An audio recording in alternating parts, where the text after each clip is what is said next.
The frequency and impact of cybercrime on healthcare organizations continues to increase. Over the past few months, we have witnessed cybersecurity breaches reported by 3 of the Blue Cross Blue Shield organizations, Anthem, Premera, and CareFirst, and there have been many others. The Ponemon Institute recently released its 5th annual benchmark study on patient privacy and data security, and for the first time, criminal attacks are the #1 cause of breaches of healthcare data. The FBI sounded the alarm on these risks over a year ago.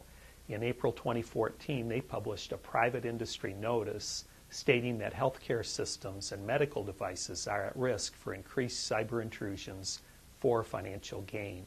They went on to say that the healthcare industry is not technically prepared to combat against cyber criminals' basic cyber intrusion tactics, techniques, and procedures, much less against more advanced, persistent threats. And they said that the healthcare industry is not as resilient to cyber intrusions compared to financial and retail sectors, and therefore the possibility of increased cyber intrusion is likely.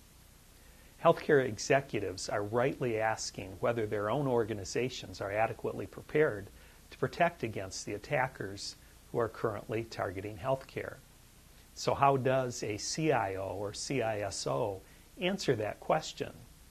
And the reality is that most healthcare organizations do not have an adequate cybersecurity program and need to make rapid improvements, as the FBI pointed out a year and a half ago.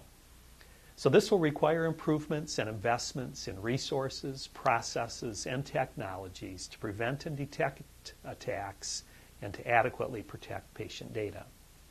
A security framework can be used to guide the development of a robust cybersecurity program. There are a number of good cybersecurity frameworks available. The one I recommend is the NIST Cybersecurity Framework.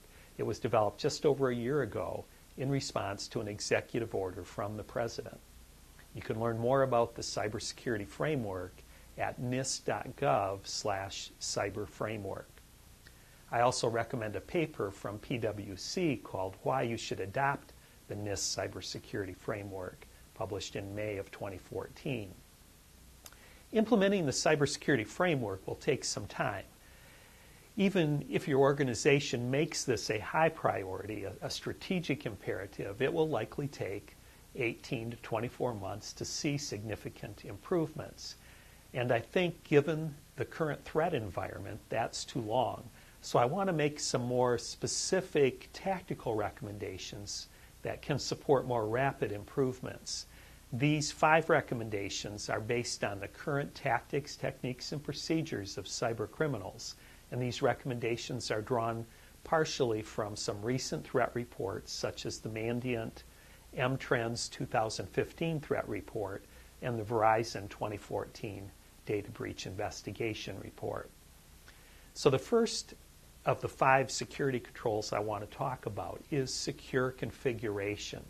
And by this I mean that all systems should be hardened to reduce the attack surface. And there are security configuration guides available, such as the security benchmarks available from the Center for Internet Security. There are others available from NIST and from DoD and other resources. So along with configuration management, there's vulnerability management, and that's the second recommendation I want to give.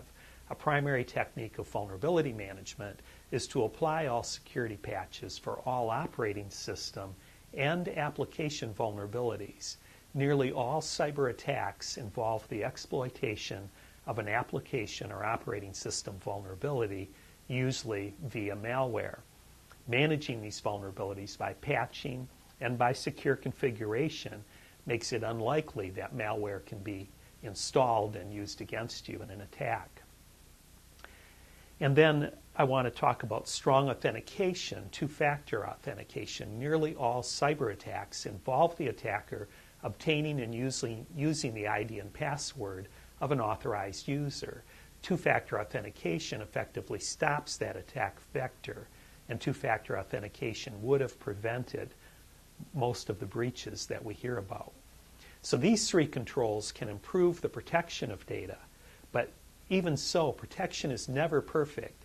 Therefore, it is necessary to develop security monitoring to to detect indicators of compromise. There are many security controls that can detect indicators of compromise.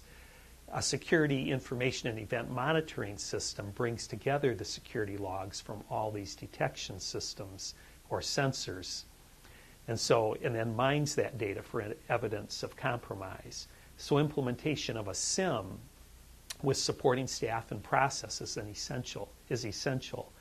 And a SIM can be obtained, a SIM service, from a managed security service as well. And finally, it's essential to be capable of effectively responding to an incident when it occurs. An effective incident response capability includes plans, defined roles, training, communications, management oversight, and it allows you to quickly discover an attack and then effectively contain the damage, eradicate the attacker's presence, and restore the integrity of networks and systems. There are many resources that you can use to learn more about how to implement these capabilities and why they're important. One that I recommend is the Critical Security Controls from the Center for Internet Security, and this guide is available at cisecurity.org.